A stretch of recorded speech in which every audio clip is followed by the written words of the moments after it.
Unit 3 Subdit 3, Jatelras Polda Sumsel berhasil melumpuhkan Yansa alias Penge, pelaku penembakan security salah satu perusahaan swasta di kawasan Ilir Barat 2, Kota Palembang pada tahun 2020 lalu.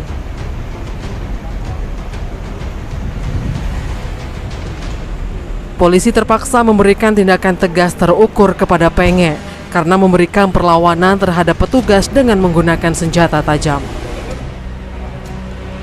Penge bukanlah pelaku kriminal biasa.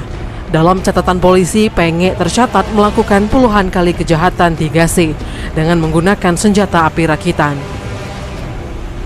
Di antaranya terjadi di kawasan Kecamatan Ilir Barat 1, Ilir Barat 2, dan Gandus, bahkan hingga ke Kota Prabu Muli dan Kabupaten Banyuasin. Dari informasi yang dihimpun, rupanya Penge diduga pelaku dari aksi curanmor yang terjadi di Klinik Sifa, Jalan Sultan Mansur, Kecamatan Ilir Barat 1, Kota Palembang belum lama ini.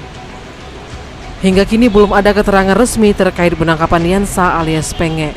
Sementara tersangka hingga kini masih menjalani perawatan di IGD Rumah Sakit Bayangkara Muhammad Hasan Palembang akibat luka tembak yang dialaminya.